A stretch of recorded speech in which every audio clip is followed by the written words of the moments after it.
Welcome all of you. If you are here because you are excited to talk about how diverse voices need to be present in the e-mobility program planning and also at all leadership levels throughout the e-mobility industry, then you are at the right place. This is the Diversifying E-Mobility Experts panel, and we have an incredible group of people with us today. Let me introduce myself. My name is Jessica Buendia, and friends call me Jessie. And I am here as a part of Dream Corps Green for All, which is a program that was founded in 2007 by Van Jones to build an inclusive green economy that is strong enough to lift people out of poverty.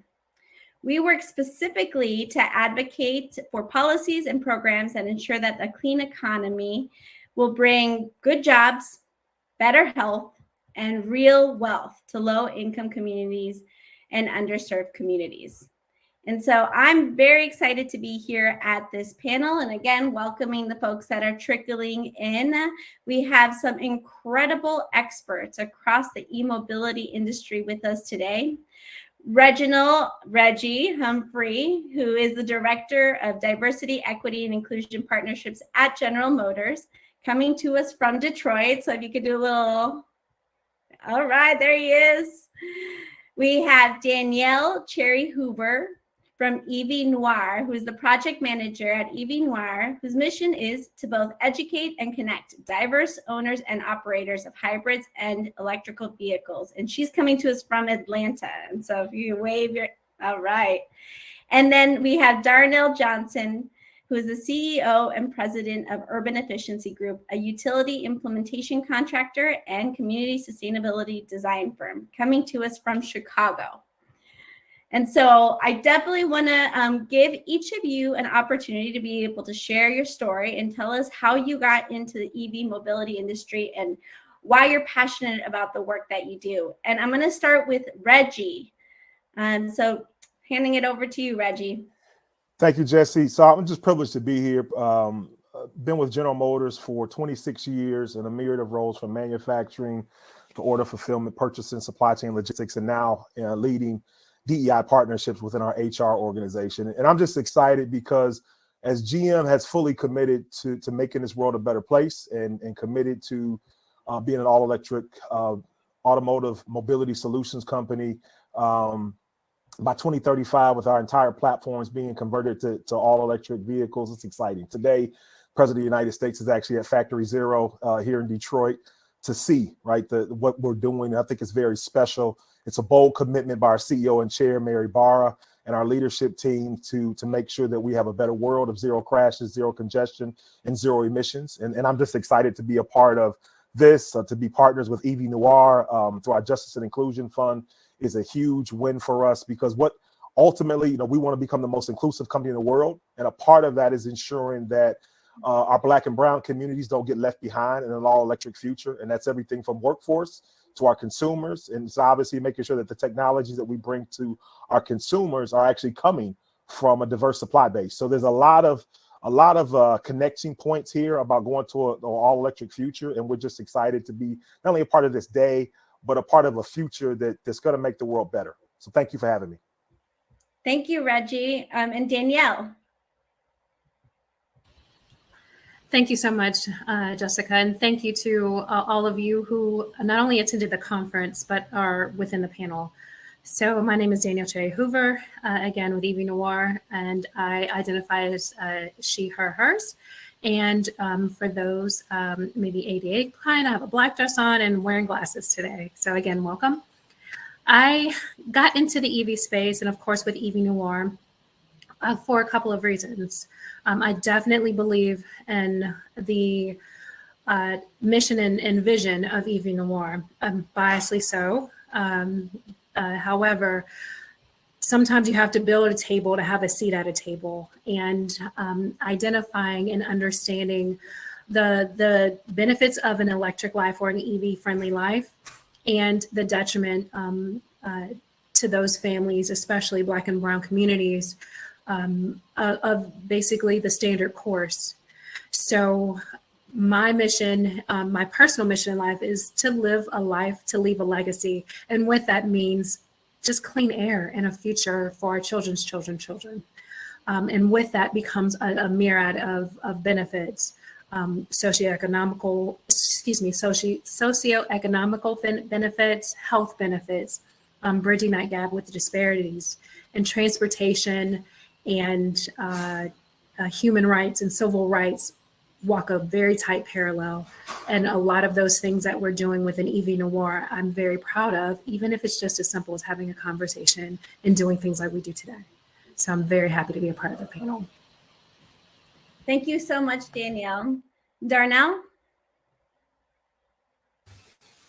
Thanks, Jesse, and to my fellow panelists, to all of you guys. Thanks for having us. We're excited to be here. My name is Darnell Johnson. I'm with Urban Efficiency Group. I'm the president, and we are a community sustainability design firm that focuses primarily within disinvested communities on designing end-to-end strategies around sustainability and making sure that we are educating and bringing an awareness to sustainability, that folks begin to see sustainability as a system and not as silos.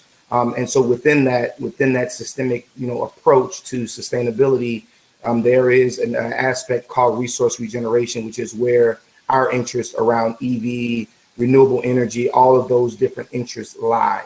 And it's really important when we begin to talk about sustainability, especially as we begin to look at the existential threats that are facing our urban core. When you begin to factor in poverty, when you begin to factor in a lot of the issues that are contributing to the high rate of death and homicides, when you begin to factor all these things in and layer in the environmental threats to that, if we don't begin to pivot and do some things differently, we're concerned about the future sustainability of the urban core and even some threats of variations of urban extinction. And so as we begin to look at those things and really figure out how do we make sure that we're keeping those things on pace or ahead of pace, EV is a huge conversation, not only because of the economic opportunities, but just from the outdoor and indoor air quality issues. When we begin to look at, how this adversely impacts, the overall health, especially in densely populated communities that traditionally represent people of color. We are disproportionately represented, which contributes to the higher rate of asthma and other respiratory problems within our communities. And so I got into this space because of sustainability, but more specifically because of the opportunities, both economic as well as social determinants of health that directly impact our community. So I'm excited to be on the panel. I look forward to learning from my colleagues and being able to share with those that are present. Thank you. Great, thank you. And for those of you who are just joining us, coming from the morning panels, or depending on where you are in the country, you are in the e-mobility, Diversifying e-mobility experts panel. And so I'm welcoming you here. The focus of the panel is really about how we are ensuring that diverse perspectives are at the center of all levels of conversation within e-mobility. And we have an esteemed panel ahead of us who are going to answer some pre-prepared questions. But I want to really encourage all of you who are participating in the conference to please leave your questions in the Q&A section of the website that you see in front of you. And so if you look to your right of the screen, you'll see the chats, which we encourage, and we love the love that you're sending us. So thank you so much through the chats. There's polls, people, and then there's Q&A. Please feel free to leave us questions as they come up, and you also have an opportunity to vote on questions that you want to see prioritized. All right, so thank you very much. I am going to throw you guys all the first question. And ladies, sorry, I'm working on my gender. What are current structural barriers that present diversity in the e-mobility industry at all levels of decision making? Are there organizations and companies that you see excelling in this space? I'll start with that if it's okay. I think that one of the things, and when we start talking, I'm really big on addressing barriers, and when we begin to look at barriers both from a corporate level and the community level and everything in between, I think that number one, we have to understand that when we're talking about emerging technologies such as electric vehicles, electric vehicle charging, number one of the barriers is awareness. and the way that awareness, that message is being given to communities that have been disinvested. I think that we have done a great job of marketing to folks that are already interested in these types of technologies, but I believe that we have to do a better job and a more intentional job of communicating that message to individuals from disinvested communities. Secondly, I think it's access. Even if folks are made aware of these things, do they have accessibility to the workshops? Do they have accessibility to conferences? Do they have accessibility to being able to actually drive, touch, feel an electric vehicle? So awareness, access, and the last thing is affordability. All of these things can be present, but if it's not driven by affordability, making things more affordable for all populations of folks, you're going to begin to see this misalignment and this inequity that exists within the space. And I think that we have to be very intentional in sharing with our corporate partners and community partners alike on what are the best ways to engage communities. And that becomes, I don't want to do a drive-by on that statement, because many times at the corporate levels, our systems and our corporate levels they have some of the most brilliant and brightest minds, but yet they may not necessarily be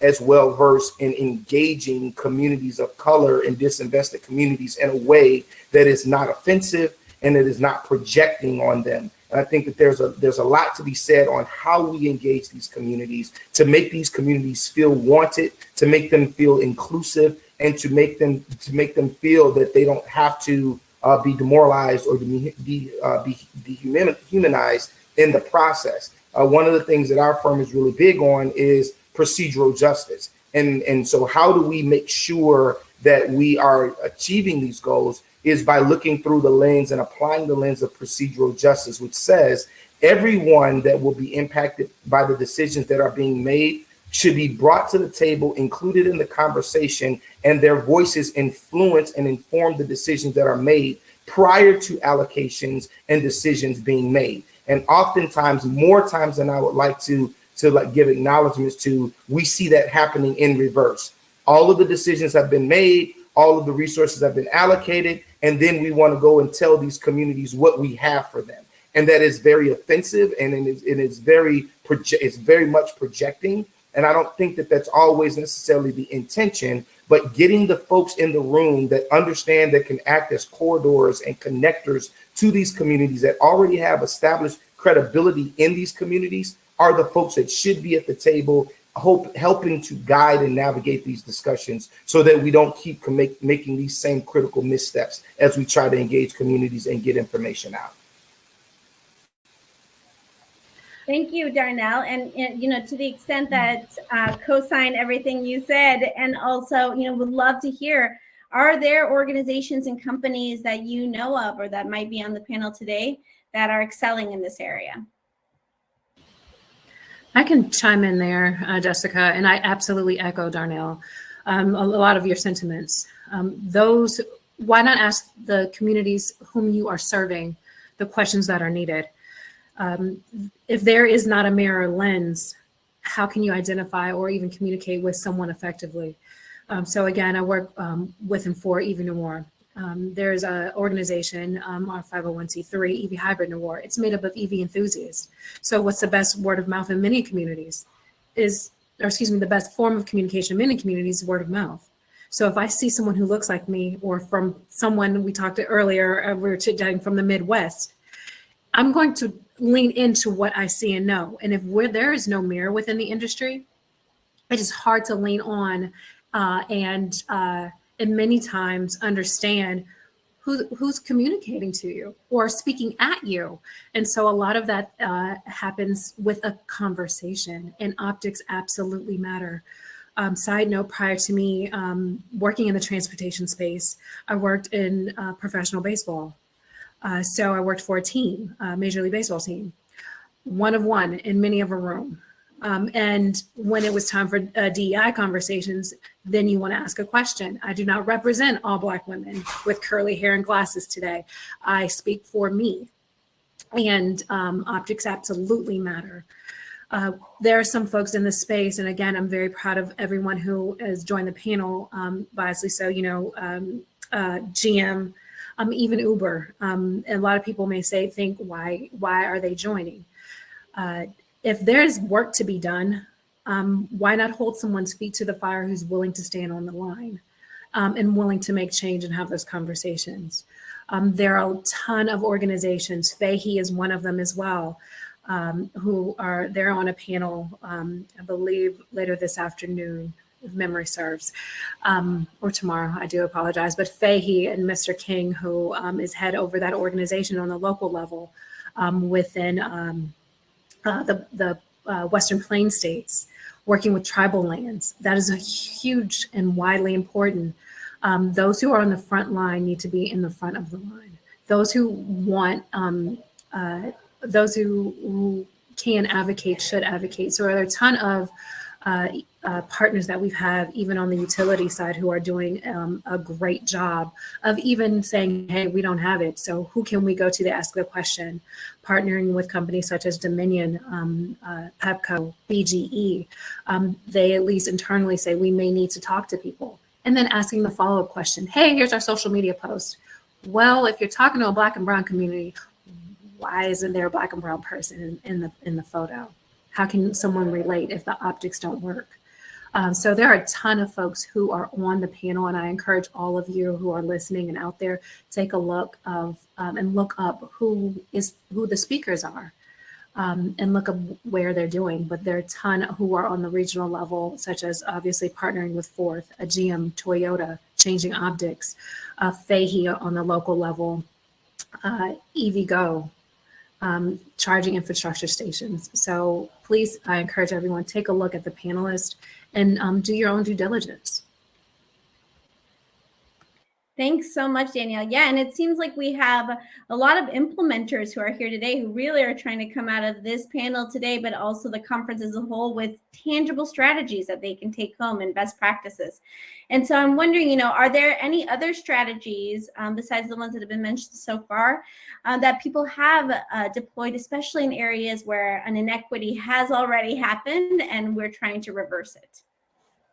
So Jesse, let me tap into this from one lens, right? Because I think both of my fellow panelists spoke to a lot of great points. Let me be very specific in our workforce, right? So for General Motors, it's going to be important that as we transform into this all-electric future, how do we look at our workforce to ensure that they, right, are prepared and have livable wages and are a part of this economy? And that goes everything from how we select the right talent, right? I mean, traditionally, we've changed the way we're looking. We have an entire team as a part of our DEI organization underneath our Chief Diversity, Equity, Inclusion Officer, Telva Magruder, where we have 3 work streams. I own partnerships. We have another organization that owns what we call DEI, business intelligence, and ERG growth, which is our employee resource groups, to make sure they have a voice into the process. But we also have a very robust workforce strategy that we're building up. And that team is being exponentially grown, because we have 3 pillars to it. There's how do we consult and integrate within our company? How do we make sure that we've designed pathways into the company that are non-traditional? And then also, how do we innovate within the company? So let me just speak to one example, right? So we joined a coalition under 110 to make sure that 1 million Black people get an opportunity to work, right, within our community over the next 10 years. And a big part of that is changing the mindsets on what schools are you recruiting from? Not just the popular schools, but the schools. I'm a product of Alabama A&M, a historically Black college. We don't typically dive into those pipelines of talent because we're so enamored with what's comfortable for us, right? Another piece is, are we looking at GPA requirements? Why is it that a certain GPA has always shifted us out of the equation? So we've got a very robust workforce strategy team that is building out specific strategies to make sure that we're knocking down some of those barriers that Darnell talked about and what Danielle has referenced as well, because a big part of this discussion is giving me access to an opportunity to prove that I can contribute in a very meaningful way, but that I can always walk away from this process knowing that I contributed towards a better future. Every day I have a livable wage, and I'm just proud that GM is on a journey of opening our eyes. And let's be real about this. This is going to take time. There's a lot of resistance to traditional techniques and pathways that we have to break through. And that's why I'm excited to be a part of that journey, because I think we're going to see a real difference over the next few years, specifically, of how we not only, we have one of our leaders that says there's a war for talent and talent won. Well, then we have to think differently about how to get the right diverse talent in our companies so they can make a real difference. Yeah, I think that Reggie. Oh, go ahead, Darnell. No, I was going to say, Jesse, like Reggie hit on a couple of things that just really got a couple of things spinning for me. And I really like the fact that we're making this more of a conversation than it is a panel, because one of the things that Reggie said that I 100% agree with. And let's talk about workforce for a second. One of the things that we really need to focus in on, and our firm is doing a lot of work around this. We are working with over 15 municipalities within the Cook County or the greater Chicagoland area. And the reason why, when these municipalities are typically disinvested communities led by political leaders of color, but one of the things that we're doing is we're wanting to make sure that first and foremost, municipal leadership understands what the benefits, the burdens, and the responsibilities are that falls to them, so that they can begin to prepare. Because let's face it, there's a lot of things that falls at the feet of the municipal leaders to prepare their cities for an electric future, right? In order to get EV charging more robust, then that means there has to be infrastructure. In order to have infrastructure, there has to be a permitting process that has to be updated in, codes and those types of things. And so these are things that we're starting to have conversations with at the level of the municipal leadership. But let's see how that trickles down to and it begins to affect workforce. As we talk about workforce, and to Reggie's point, being able to find diverse talent and talent that is not the usual suspects means that we're going to have to start looking in places that are unusual, right? And one of the ways that we can assist in that feat is by creating, one of the things that I've always said, if it doesn't exist, you have to build it. And so what we're doing is we have an initiative called the Green Generation. Green Generation is an intergenerational sustainability, workforce, and advocacy initiative for high school students starting in their freshman year, and they go through their senior year. And we're teaching and exposing them to emerging technologies, one of which is the EV charging. One of the things that we are struggling with in Black and Brown communities with EV adoption is the lack of infrastructure. We don't have enough charging stations within Black and Brown communities that would make one comfortable enough to go out and invest money in buying an electric vehicle when they have to drive 45 minutes to an hour to charge it. And so one of the things that we're doing with these students is something called Blue Map. And the students were working with EV charging partners to get a spec sheet we developed a spec sheet that says these are the things that a charging partner will look for in choosing a future site. We're then training our students to do that work and go out and become, it's called an intercommunal infrastructure initiative, where we are now taking that responsibility on ourselves to identify sites that fall within the spec, uploading them to a digital platform, which is called Blue Map, and making that map available in real time to EV charging partners. That's doing a number of things. Number one is training our students with a transferable skill set, preparing them for something that is emerging in the future. Number two, it becomes a youth workforce development opportunity because we pay these students for their time to go out and do this work. And number three, it promotes more equity because we are looking at now providing charging companies or EV charging companies with information that says, we are doing the heavy lifting for you in identifying these sites. So now we can ask the question, why are there not more investments in our communities to make these charging stations available? So this whole Blue Map effect is kind of what we look at as the 3 E's, is equity, economics, and education. And it's all for building up this next generation of thought leaders to be ready to step into this emerging future of electrification. Darnell, it's amazing. I feel like, I was just going to say, to pull it together, we have a question that's coming in from a panelist, but it's also connected to one of the questions that we were going to dig into. And thank you, Reggie and Darnell, for bringing this forward. But what is the role of institutions of higher education and career development programs in ensuring that companies and organizations in the e-mobility space actually have the talent pools of interested young career professionals to pull from? And we just heard an amazing example. And I don't know, Reggie, if you've also been able to work in that space, but would love to hear from Danielle too. Thank you, Reggie. I just want to piggyback off of the wonderful opportunity of getting education and getting in front of young people. So when various scopes and projects that I'm currently a part of and have been a part of is starting at that K through 12 and partnerships with HBCUs. So what that escalator effect, if you understand that marketing term. So in all things, those formative years. So working with National Summer Transportation Institutes that are plugged into various schools. For example, we just did a partnership with, I went to 2 different schools. I went to a HBCU and I went to a PWI. For those who might not understand those terms, I'm an alumnus of Morgan State, historically Black college and university. I'm also went to school at Villanova, what they call a PWI, a predominantly white institution. So both ends of the spectrum, pros and cons to each. But the main focal point is the opportunity. What I can say, what was at one school definitely wasn't at the other, but what was at one school absolutely was not at the other. And working with National Summer Transportation Institutes, they had children at Morgan State this past summer as early as 6th, 7th, and 8th grade.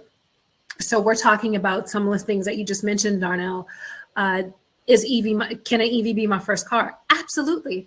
You can have your summer job at McDonald's and get a Bolt and go back and forth and save money. There are the benefits, health benefits. Well, my little brother has asthma.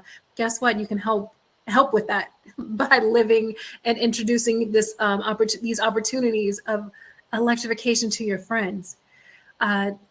Another thing is they take these programs and back to their schools. So where funding may not be, how can we ingest that information and where can we go? It's hitting people exactly where they are. So having a wonderful conference in the middle of downtown that no one can get to because of socioeconomical and lack of transportation, that does no one any good. Starting these children as young and making it fun and interactive. So we also at a different level have within EV Noir and EV Hybrid Noir, what they call Drive the Future series, not only at HBCUs, but even the workplace. So there are plenty of people going back and forth that have that same level of EV education from zero to expert, myself included. There are always new things to learn and to talk about. And that's why I love the level of conversation.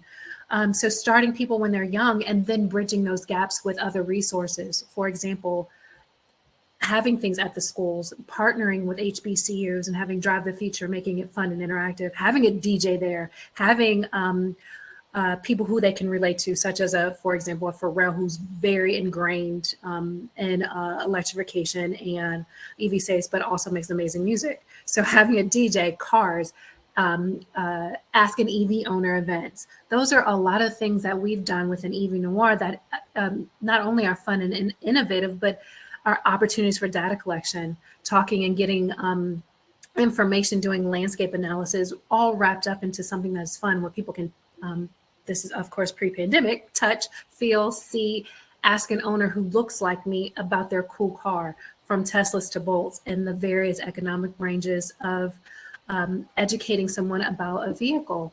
So it does start, to me, if the opportunity can start as early as possible for early EV adopters, even if it's just having that level of education and planting those seeds.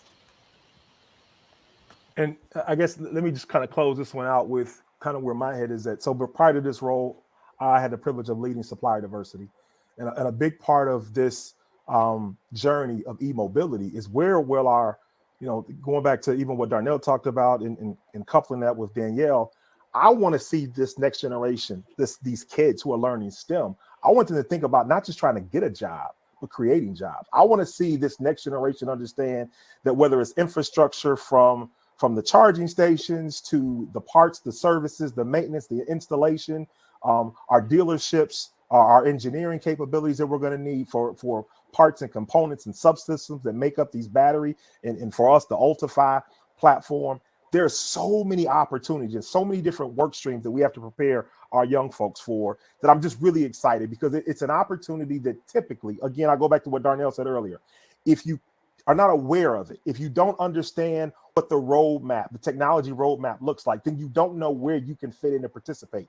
And I'm just a big believer that if we grab these kids at a young age, like I did a as a part of our Women's Business Enterprise National Council a couple years ago, we came to Baltimore to do the conference, and we went to the Boys and Girls Club, and one of our partners, Planet Mogul, what she does is she takes interactive tools and teaches grade age kids about different industries. And part of mine was to teach them about the automotive industry, from design to build to selling vehicles. And the amazing part was listening to little kids talk about a car, right, and what it could do in the future, from EV to changing colors to actually flying, right? Their imaginations are wide open. So if we can try to funnel some of that imagination into the practical applications that are going to be our future, and show them that you can not only be an employee, but you can be an owner of a business and actually participate at a higher level. That's how we're going to bridge the wealth gaps in this country, is by entrepreneurship and by making sure that we put these kids in a position to understand that if you can see it, you can be it. And there's just so many opportunities, so many ways for us to take advantage of these bright talents and minds, especially in our urban communities.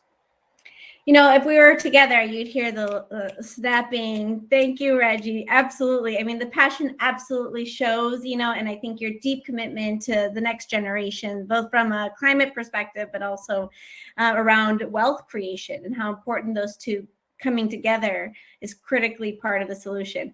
I'm going to turn a little bit, though, and ask you a little bit more personally about your experience as a person who's talented, diverse within this industry, trying to make enormous amount of both institutional change, but also cultural change. What are the different barriers that you are facing? And I'd encourage you, I know it's a public panel, but, you know, for folks who are doing this work, maybe in an isolated way in their own industries, you know, if you could be vulnerable and share, I think that would be amazing. And so pass it out back to the panel. Sure, I'll go with this one. At least get started. Well, first and foremost, I think that it's really important that, you know, as a person of color and that brings a diverse thought to any room. Typically, I'm one of the only folks in the room that looks like me whenever these conversations are happening. So there's an extreme amount of confidence that one must possess individually about their knowledge of a certain system or space, but more importantly about the knowledge that they have about the people that they represent.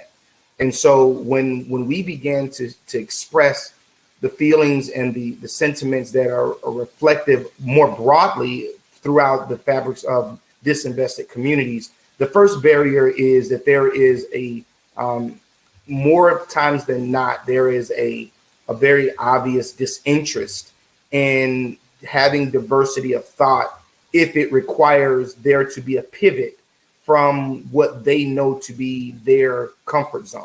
And so when I'm speaking on different subjects, you know, we talk about diversity, equity, and inclusion as if they are synonyms, but they're not synonyms, right?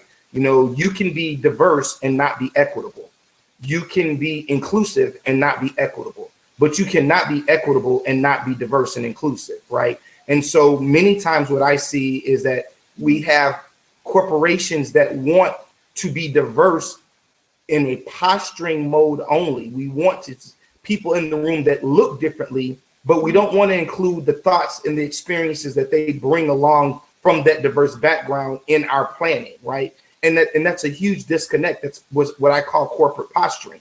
You're posturing to give the appearance that you're really about diversity, but when you begin to really peel back the layers of what it means to be diverse, they began to discover that the lift is much heavier than what they initially wanted to make an investment in, right? And so ultimately, as you began to continue to empower and inform and to, you know, take a position, it's very easy for my passion to then, point number two, to then be misinterpreted as me being aggressive or me being an angry Black man, right? But everyone else in the room can be passionate and they're just passionate. But when I become equally as passionate, I'm angry. And so there's even among the professionals and the practitioners in the space, we have to constantly remind and have to constantly hold firm the line that, hey, I'm not in this room because I'm a token. I'm in this room because I have something valuable to offer, and I have a community of folks that need to be represented in some shape, form, or fashion, to make sure that they're not left behind. So I think that there's a lot to, and I'm going to then, digress so that my my colleagues on the panel can speak. But I think that the first thing that I see as a huge barrier in my experiences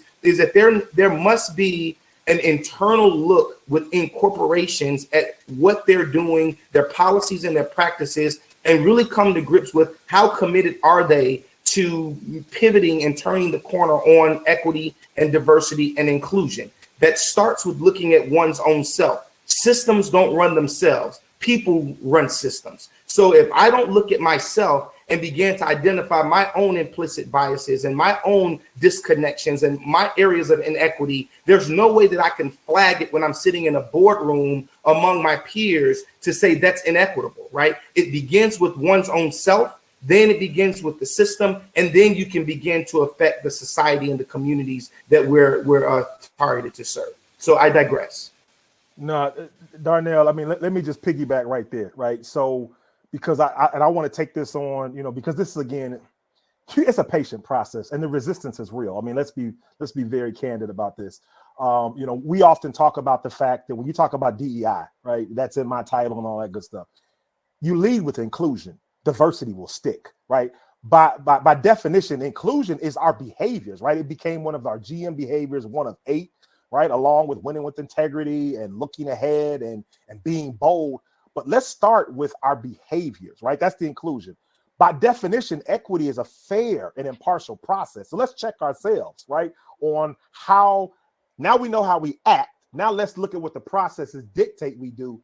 If you do those two things right, the data, which is diversity, will come along for the ride, right? And so when people think about the words DEI, we often, we got it mixed up. It just sounded better to flow with DEI. It should start with I, right? Some companies are going, we have an I&D department or an IED department. And I think that as I thought about and listening to Darnell, there's 3 elements to this. It's the program, it's the products, and it's the people first. It's the products, and then it's the programs. And what do I mean by that? From a people standpoint, we have to pay attention to our customers and our workforce. What are they saying? What are they feeling? Can they show up to be their authentic selves, right? Even as customers in the community, are we good corporate citizens to that community, to our customers? The second piece, when I think about the products, right? Okay, you lay out all these products, but again, going back to inclusion, have we put in the product what the customer wants, needs? Have we put the customer at the center of this? Do they understand how we will use this mobility product in the future, how they will house this mobility product in the future? Have we built the infrastructure that supports their needs as a customer first, not our needs as a corporation? And then you start to build the programs around this to bring the awareness, the training, the access to understand how to be successful in this, what I'll call e-mobility ecosystem, right? Which involves a lot of different players, but we have to be very conscious when it comes to the people, the products, and the programs to make sure that we've invested in all 3. And I think the biggest indicator for any corporation is, where have you placed your investments? Because we have a lot of people today, right now, who will say, we're talking a little bit too much about DEI, right? But you never hear that when we talk about quality, safety, profitability, innovation. You don't hear, we're talking too much about that. But as soon as you start talking about DEI, oh, wait a minute, I think we're too focused on that. Well, what does that mean? And that, by definition right there, I mean, that shows you how far we have to go when it comes to our behaviors. Reggie, thank you so much. There's a question that's popping up too related to DEI work. And I think both you, Darnell, and Reggie have brought a very, very deep interpretation of how those 3 words are not interchangeable, that they're actually strategic, and some have to come before others, especially in implementation. But we have a question that's really about, many companies are just in this awareness phase, and we want to know, how do you shift sort of the DEI conversation away from just awareness to the implementations, the profit margins, the talent acquisition, all of the things that are required for successful companies to thrive. And I don't know, Danielle, if you Yeah, have any thoughts I on do this. want to chime in on a couple things. There are power in words, and I absolutely agree with you, gentlemen, in stating that that inclusion, if you do certain things right and certain words lead to others, you know, it's that if-then statements. On the flip side, I also want to throw out some words such as, you know, equity and equality. Very different. A lot of the reasons why you were talking about, Reggie, and it's trendy to say DEI, it's trendy to do these things, and there are a lot of things, albeit necessary. We're in a very divisive moment in time, especially over the past 18 months. There is the biggest equalizer on the table, which was health. This pandemic was one of the greatest equalizers because it affected so many in various walks of life in various areas across this globe. It made people stop, think, and pause. So when you stop, think, and pause, and you start hearing things, yeah, it's a need for a lot to still continue. It wouldn't be equal, or excuse me, there wouldn't be a level of equality if you didn't. If I gave you $100 and you paid me and someone else paid me in pennies, it's going to take a long time for me to stack a bunch of pennies to get to $100 if I just hand you $100 bill. And that's how I feel at times within the space. There is not equity at all. And let's be frank and clear. And if it were, would we even be having this conference or the need to have these dialogues and conversations? No. I don't think we would. With that being said, I'm very happy that the spaces are open for us. Taking full advantage of the opportunities of this DE&I. If it makes someone to open their ears, and another few words that I'd want to put out there is respect and tolerance. If I walk in the room looking like I look and having the conversation, I know Darnell, you mentioned too, people don't want to hear the words that are coming out of my mouth if they don't even want to entertain looking at me. Whether it's my melanin or hue, or they just don't like people with glasses and curly hair, whatever it is, having a level of conversation and talking about resources and education, the optics matter even to someone who does not want to talk to someone who looks like me. So in various parts of the country, when we're having these conversations and town halls and etc., there is a challenge to have a level of education when there is no respect, which I'm fine with. People say, oh, you have to respect is earned. Yeah, it is. But I just need you to tolerate me. Have a level of civility.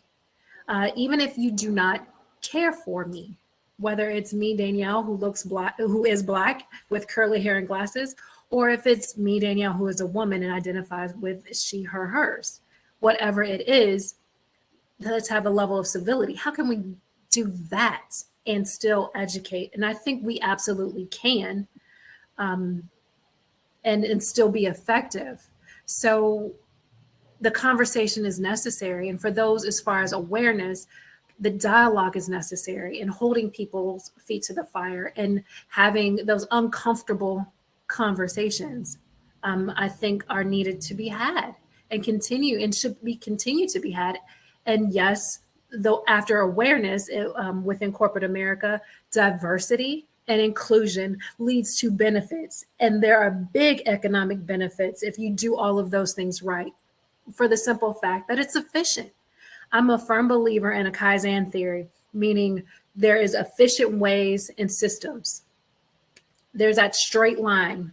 So if we're building a table together, and one has a screwdriver and one has a wrench and one has a nail and the other has lumber and materials, why don't we talk to each other? Why don't I ask the person with the screwdriver, you're the expert in that area, you do that. And the person with the nail and the hammer, you do that. Or how do you hammer a nail into the table for it to be effective? Why wouldn't I ask that question? And those things aren't happening. So if you do all of those things together, that table can be built. And then things can start to happen. So that's why I think we talked about it before. Those who are aware and are allies, ask good questions, ask those poignant questions. And again, to be blunt, don't ask me what it feels like to be Black. I can only tell you what it feels like to be me.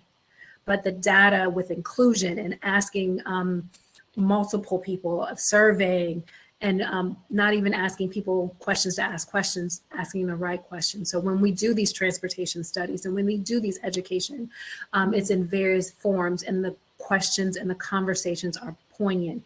Even when someone doesn't respect me, you can tolerate me for the levels of education, truth, and equity, which will be beneficial for corporations and communities.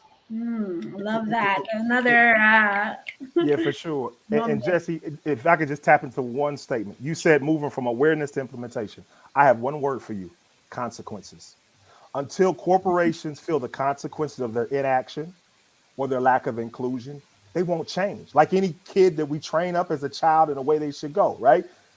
Once I teach you that there's a consequence to your inaction or a consequence to disobedience or what have you, when we disobey the market, when we don't hear the voices of this economic powerhouse known as BIPOC communities, and you get left behind in that economy, you'll wake up. Now, I'm fortunate to work for a company that has acknowledged and recognized. I mean, and you look at a holistic viewpoint, right? Whether it's our supplier diversity, our dealer diversity, our policy, our comms, our marketing efforts, there is a holistic approach to DEI.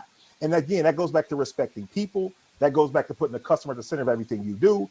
And once you recognize that I am not being a good corporate citizen because it's not just about cutting checks to certain organizations to make you feel better and get the guilt off your back, right? I mean, we have some great philanthropy, but it's how we invest in the right nonprofits, right? I mean, we've got a climate equity fund that we announced.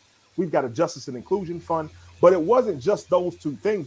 But what's the purpose, right? Our justice and inclusion fund is focused on health, economic empowerment, education, and as well as our policy, right? And how do we take some of these societal inequities and bridge the gaps? How do we increase representation? How do we decrease barriers?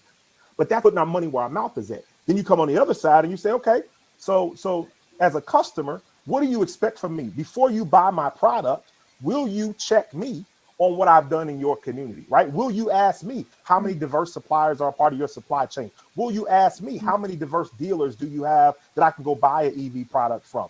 But see, we as consumers first need to ask the questions before we go out and spend our money with corporations who have made no investments in your community. Reggie, that's amazing. It's actually related to a question that has come up too in the Q&A. People want to know how. So with the EV, we're on an EV panel. Like, let's just say the EV industry is primarily white, and it's controlled. The decisions are controlled by a dominant group and culture. And so folks want to know, how does change begin? Is it from within, or is there a role for external players to apply pressure? And I think you spoke really well about consumers, but are there other players and entities who could be part of this inside-outside strategy? So I want to actually touch on that briefly. Number one, I think that what Reggie said was 100% spot on, right? But the thing that I see, number one, is we have to move from being transactional to being transformative, right? Transformation starts by looking internal first. It has to be an internal facing thing before we can begin to affect what's going on externally. And so are there external partners that can be brought in? Absolutely. But first of all, there has to be an internal culture that's going to be accepting of the information that is going to be brought back. One of the things that I'm really big on is, all of these different feasibility studies that go on within our communities. But the question is, who's performing those studies?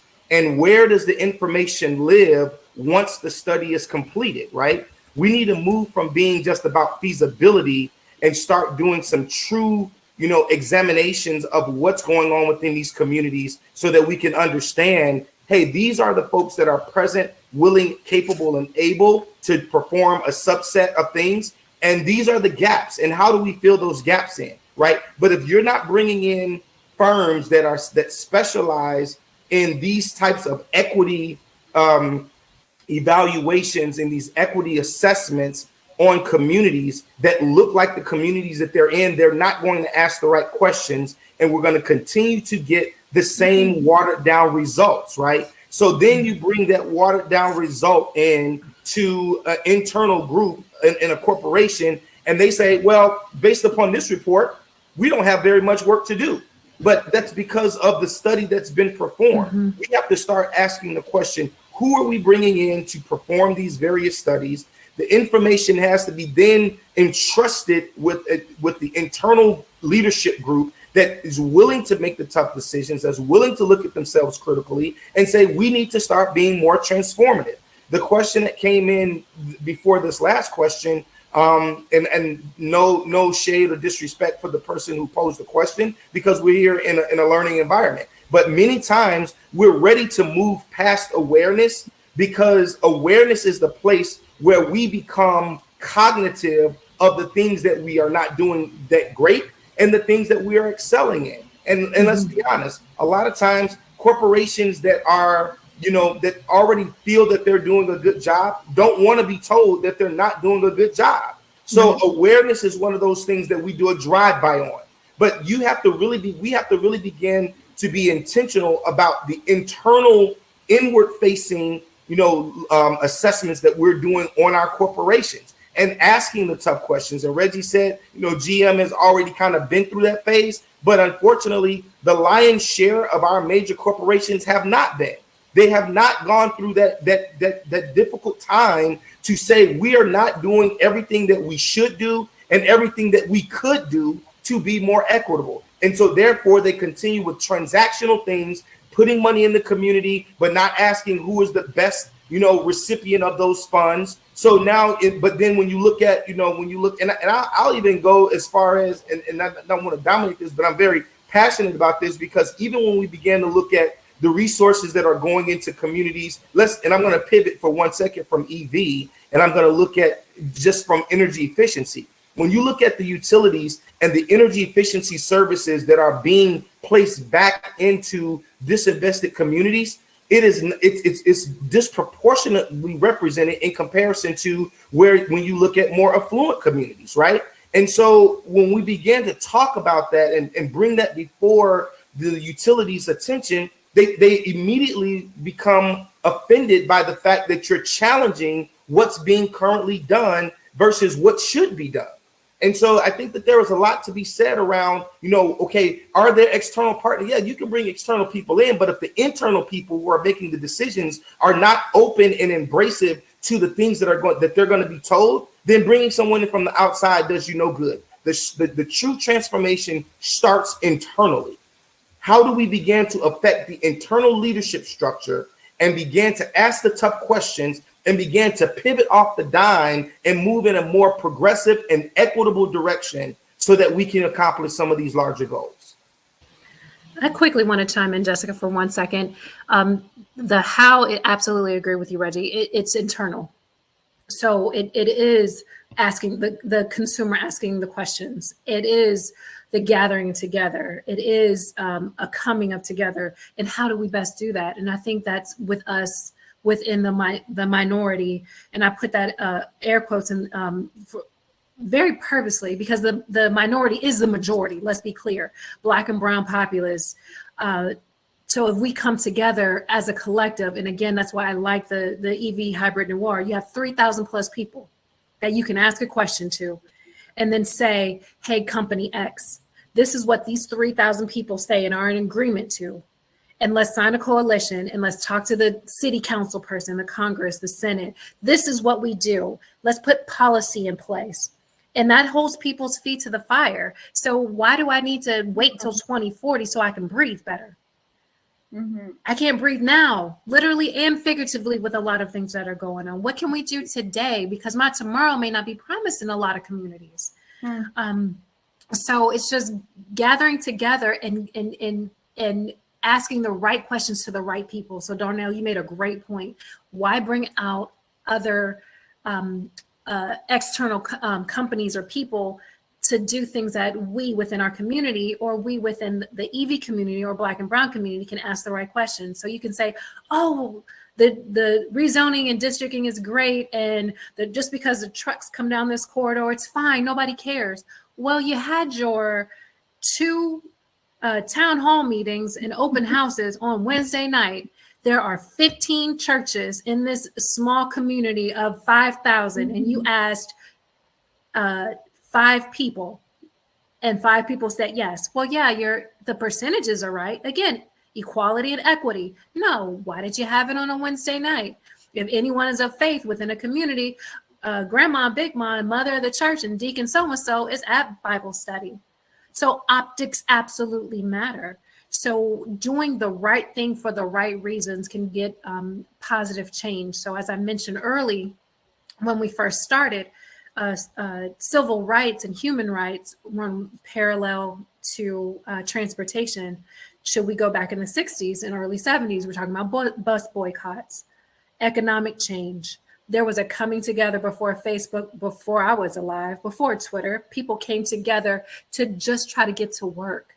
And these are the same diesel and gas vehicles at the time that had even more CO2 emissions in the air. But the priority was, I need to make amends for my family. I need to get to work. So what can we do? Let's all walk. Let's come together. Let's ask the questions to invoke change. And then policy started to put in play.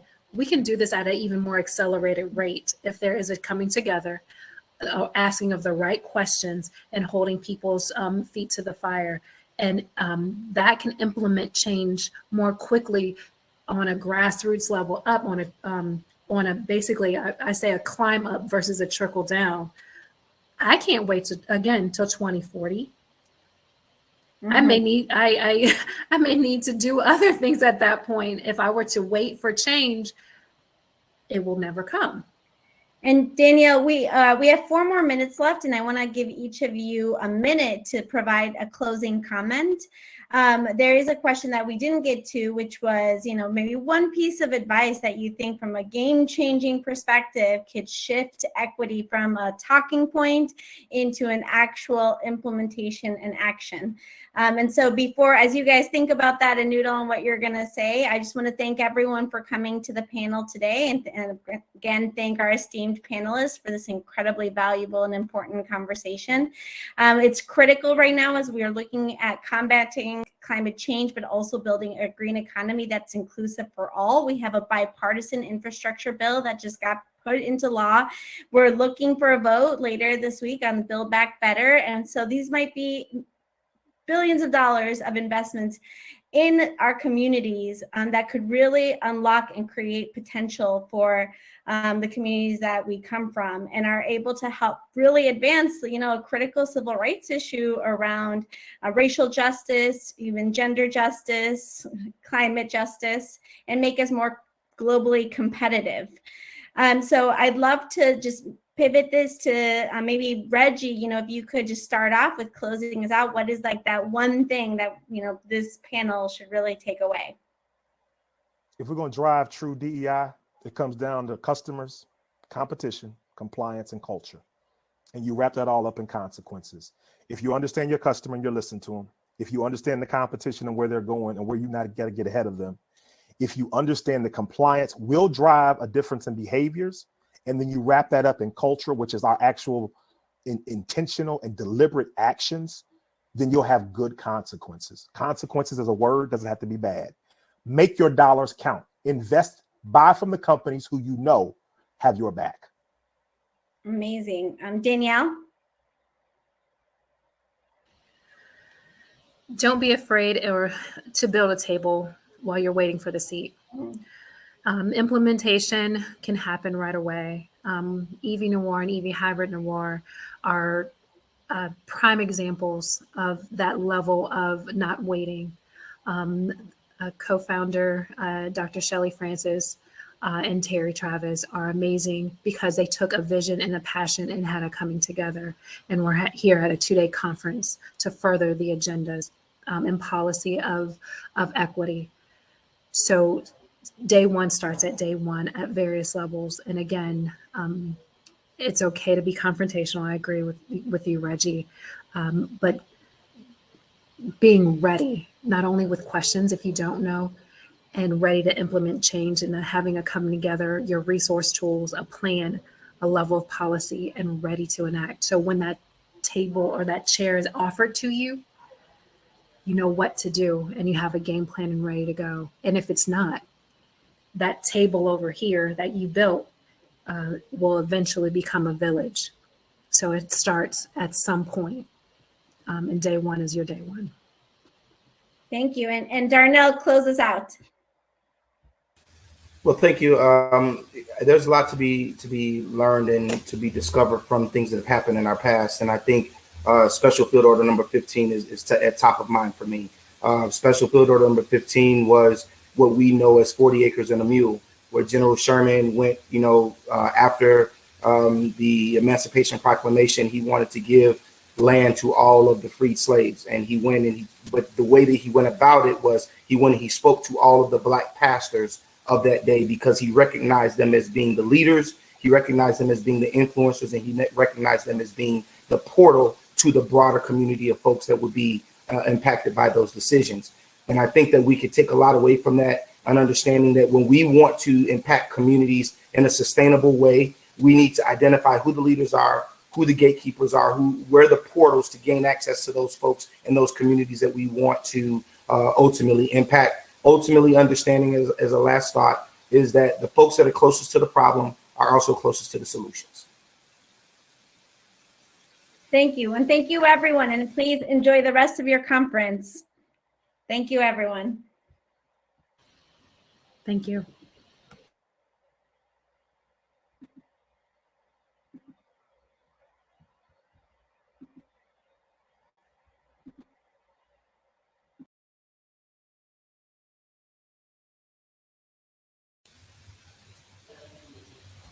Hey, Red, Very nice to meet you, Jono. no, the pleasure is mine. It was just listening to your commentary was quite inspiring. I mean, I think that you and I are very much aligned on many of the things that we were discussing today, and just being able to see how that ultimately unfolds for us to have broader discussions and be able to really make some meaningful impact. So thank you for everything that you guys are doing. I do appreciate it. I know we're technically finished and folks are falling off, but I would love to follow up with you gentlemen, and have any other synergy conversations, even if it's over the Midwest. Let's do it. All right. Let's do it. Hey, Reggie, what's your email address, man? What's your email address? Because I seen Danielle's, but I did not see yours in the chat. Let me see. Can I throw it in the chat? Yeah, let me throw it in the chat. Yeah, and I'm doing that as well. Yeah, let me put mine in there too. Yeah, I would love to, because Darnell, I mean, obviously, Danielle, we already kind of working together. Me and Terry talk to each other probably every other day. Yeah. But Darnell, I would love to. You talked about that K through 12 program. Mm-hmm. Oh, I think I just messed up something. And just again, just a housekeeping note between the two of you, or the three of us. We are still recorded. If you wanted to put anything on the chat, so I don't think they stopped yet. All right. I mean, I'm all right. People can find my email address anywhere. Right. No, yeah, I put mine in the chat, but just for dialogue and conversations. I got you. No, I just, because we have this very robust, but I mean, at the infancy stages relative to workforce strategy, there's a lot that we're doing, not only from investing in external partners through our Climate Equity and Justice and Inclusion Fund, but also deliberately, where should we be recruiting from, right? What kind of workforce partners should we be working with? I was talking to our executive responsible for that this morning, and that's like our focal point. Is she's like, look, anytime you find an organization who is teaching, upskilling people to be a part of this new age of technology, I need to be a part of it. So, yeah, I would love for us to connect on that. Absolutely, man. I mean, that would be my pleasure. We're working on some things now, and I mean, I think that there's a lot of synergies around the things that we're talking about, and that's why I say, like, let's definitely stay in touch, man.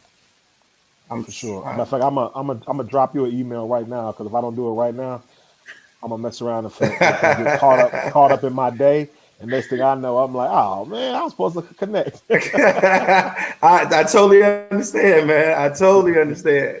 Totally. So so let me ask you this: with E Noir, what Danielle, what are some of the things that you guys are working on?